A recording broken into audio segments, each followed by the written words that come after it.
Bom dia, pessoal, tudo bem? Terceiro, a gente vai começar zoologia no grupo 2 ainda, tá? É a última parte do grupo 2 para a gente terminar, na página 236. Então, a gente vai começar a estudar os filos animais. Só lembrando que o reino animal pode ser chamado de reino animal, animalia ou metazoa, reino metazoa, que é dos metazoários, dos animais. Dentro desse reino, é dividido, tem uma divisão básica que são os parazoários e os enterozoários. Então tem lá o reino metazoa, que é o reino animal, e é dividido, subdividido em enterozoários e parazoários. O que seria um parazoário? Parazoário são aqueles animais que não possuem cavidade, sistema digestório. Enterozoários são os que possuem sistema digestório. Porque se você pegar a palavra entero, o significado dela é intestino, Então, enterozoário tem sistema cavidade digestória. Dentro dos enterozoários tem uma outra subdivisão que é completo e incompleto. O enterozoário incompleto tem somente boca, não tem ânus. O enterozoário completo tem boca e ânus, ok? O parazoário, que é o animal que não tem cavidade digestória, o único grupo, o único filo animal que é parazoário, que a gente estuda, são os poríferos. Enterozoário incompleto, ou seja, não tem ânus, somente a boca, são os quinidários, as águas vivas, e os platelmintos, são os vermes achatados. Ok? O resto, nematóides para frente, são todos enterozoários completos. Certo? Vocês vão ver algumas exceções aí para o meio, mas basicamente todos os filos a partir de nematóides são enterozoários completos, certo? Vamos então estudar o nosso primeiro filo, que são os poríferos. Primeira coisa, por que porífero tem esse nome? Bem óbvio. O corpo da esponja do mar, a gente fala esponja do mar, porque a maioria das espécies são realmente marinhas, tá? Mas tem também de água doce. O corpo das esponjas do mar, ele é formado por poros, por onde ali a água atravessa, tem um movimento de água atravessa o corpo deles, e como eles não têm sistema digestório, as células acabam pegando partículas orgânicas que estão dispersas na água, e aí a digestão é completamente dentro da célula, ou seja, digestão intracelular, tá? Porque não tem cavidade digestória, não tem como ser digestão extracelular. Então, pessoal, aqui na página 237 tem algumas imagens, algumas fotos e um desenho da esponja do mar, do esqueminha como que ela é formada. Então, a esponja do mar, ela é formada por vários poros, Ela é séssil. Lembra que é séssil? Séssil é porque ela é fixa no substrato, ela não sai ali andando, nadando, tá? Ela é fixa. Então, ela se alimenta por filtração. As células que são importantes vocês saberem são os pinacócitos, porque são células que revestem a esponja. São os porócitos, que são células ali que formam canais para a água passar, os poros. E duas que são extremamente importantes. Uma que fica mais internamente, que essa célula mais interna é chamada coanócito. O coanócito é uma célula flagelada que, com o batimento ali do flagelo, faz a água se movimentar, ou seja, a água ali do entorno, do ambiente, passar por dentro da esponja. Então, esse movimento de água que atravessa a esponja, ele é feito graças aos flagelos dos coanócitos. As esponjas têm uma célula também, um grupo de células chamada amebócitos. Os amebócitos são células totipotentes. Lembra de células tronco embrionárias que a gente já estudou? São aquelas células que originam qualquer tecido, qualquer órgão no corpo de um animal, de um ser vivo. Então, na esponja, a esponja não forma tecidos verdadeiros nem órgãos, Mas essa célula ameboide, esses amebócitos, eles podem originar qualquer outra célula da esponja. Então, além de ela ter uma função de distribuição ali dos nutrientes, os amebócitos diferenciam em outras células que são precisadas ali, são necessárias para reparar algum dano. Por exemplo, a esponja pode fazer reprodução sexuada, produção de espermatozoide e óvulo. Mas como se ela não tem nem órgão, como que ela faz isso? O amebócito se diferencia no espermatozoide, o amebócito se diferencia num óvulo, tá? Mas depois a gente vai comentar sobre reprodução. Então, primeiro a gente tem que entender a estrutura geral da esponja. Pessoal, como a esponja é um animal céssio, ela acaba formando colônias, porque aí quando ela se reproduz por reprodução assexuada, regeneração, brotamento, os brotos, os pedaços ali que se regeneraram vão ficando tudo ali ao redor em contato físico, então acaba formando uma colônia de esponjas, tá? Mas a esponja, quando ela se reproduz sexuadamente, ela tem uma larva, e essa larva é livre natante, ou seja, né, ela nada ali, né, na água, ou seja, se ela nada, por que é importante ter uma larva livre natante? Porque como a esponja é céssio, a larva consegue simplesmente explorar e colonizar outros ambientes. Porque se a esponja é céssio, como que ela vai colonizar um ambiente mais longe ali dela, entendeu? Então a larva livre natante acaba ajudando na dispersão da esponja, tá? Como que a esponja consegue parar de pé ali se ela não tem um órgão, um tecido verdadeiro e tal? E tem esponjas que são bem grandes, tá? Chegam ali mais de 1 metro e tal. Pessoal, é o seguinte, a esponja, a gente fala que ela tem um esqueleto, né, interno ali. Na verdade, ela é formada por espículas, né? Essas espículas, elas dão sustentação para a esponja, né? São como se fossem fibras, né? Ali, pequenas fibras que vão dando sustentação. Essas espículas podem ser de 3 tipos. Podem ser calcárias, né? Podem ser de proteína ou podem ser de sílica. Lembrando que a sílica é um dos materiais que são utilizados ali, né? Proveniente da areia, para fazer o vidro. Então tem até um tema que eles falam assim, esponjas de vidro. É óbvio que a esponja não é de vidro, mas é que a sustentação dela é formada por espículas de sílica, tá? Mesmo material que faz o vidro, ou seja, se eu pegar uma esponja dessa, né, esponja, né, como animal, não uma esponja vegetal que a gente usa para tomar banho, ou sintética. Essa esponja animal dá para tomar banho? Olha, é assim, lá no século XIX usavam esponjas animais para tomar banho. Era mais comum, só que não podia ser esponja de sílica nem calcária, senão aquelas espículas iam entrar na sua pele, né, e fazer um estrago.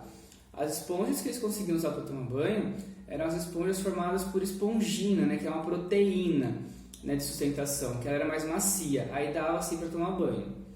Hoje em dia, olha, sinceramente, eu desconheço algum lugar que venda esponja, né, um porífero para tomar banho, mas você deve achar por aí, mas como coisa exótica, assim, deve ser bem carinho. Porque hoje em dia a gente usa bucha vegetal ou bucha sintética, né? Então não tem necessidade lá de pegar um porífero, né? Tá. Vamos ver o que mais falta dos poríferos, para não esquecer. Simetria. Como que é a simetria desse animal? Por exemplo, vamos parar com a gente. Se a gente dividir nosso corpo no meio, nós teremos 2 partes semelhantes, né? Não pode falar que é 100% igual, mas 2 partes semelhantes, né? 2 olhos, vai ficar metade da boca para um lado, metade para o outro, 2 pulmões, 2 rins, enfim. Vai ser praticamente na simetria ali igual, né? em dois eixos, ou seja, bilateral. Os poríferos, alguns são assimétricos. Não tem como você dividir ele em algum plano ali que ter 2 partes quase iguais. Mas a maioria dos poríferos, como eles têm esse formato meio cilíndrico, você pode dividir ele em vários planos, vários eixos. Então a gente fala que a simetria do porífero é radial, certo? Então o animal com simetria radial é aquele animal que você pode cortar ele em vários planos, que cada plano vai ser igual um ao outro, tá? Isso no porífero adulto. A larva do porífero tem simetria bilateral, certo? Pessoal, deixa eu ver o que mais posso falar, além da reprodução, né, que é mega importante. Espículas, bom, acho que não falta só a reprodução mesmo. E uma pergunta bem simples, qual é a diferença de um porífero e de um protozoário? O protozoário é eucarionte, heterótrofo e unicelular. O porífero é eucarionte, heterótrofo, também não forma tecidos, né, verdadeiros, nem órgãos, mas é pluricelular. Gente, a principal diferença entre um porífero e um protozoário é que o porífero é pluricelular, tá? O porífero, pessoal, ele é meio que parece assim, um aglomerado de células, né, que vão se ajudando ali, só que elas não têm assim aqui forma um tecido específico para isso, aqui é um tecido para isso. Não, é um montoado de células meio que tudo espalhado assim, tá? Então acredita-se que os poríferos se originaram de colônias de protozoários, tá? Então o porífero é pluricelular e protozoário é unicelular. Essa é a diferença básica, tá bom? Digestão do porífero é 100% intracelular, porque eles não têm cavidade digestória. Então a água passa pelos poros, entra naquela cavidade dele chamada átrio e sai por uma abertura em cima chamada ósculo, tá? E quando a água faz esse caminho, ela acaba pegando partículas ali orgânicas do ambiente e entra na célula para fazer a digestão intracelular, ter energia, etc, né? Se alimentar. Cadeia alimentar de um porífero. Tem algum animal que come porífero? Sim, principalmente algumas tartarugas, tá? Tartaruga marinha ali come porífero. Algumas esponjas do mar, né, alguns poríferos, eles acabam produzindo toxinas para se defender de predadores, tá? Tem uns que possuem toxinas e uns não. Como o porífero, pessoal, ele é um conjunto de células ali sem formar um tecido específico e tem os amebócitos, que são células totipotentes, se você pegar um porífero, passar ele numa peneira, mas uma peneira de pedreiro, vai que tem uns buraquinhos um pouco mais largos, né? Passar o porífero naquela pedreira, pessoal, cada fragmento pode originar um novo porífero. O poder de regeneração desse animal, é o maior do reino animal. Porque ele não tem tecidos especializados, não tem órgãos, não tem muitas células potentes, que são os amebócitos. Então o poder de regeneração é muito grande. Outra forma de reprodução dos poríferos é por meio de brotamento. Então tem lá um porífero bonitinho ali formado e começa a nascer um broto do lado. A hora que esse broto se desprende e cai ali próximo, ele começa a nascer um novo porífero. Qual é a vantagem disso? Na reprodução assexuada, vocês já estão carecas de saber, mas vamos repetir.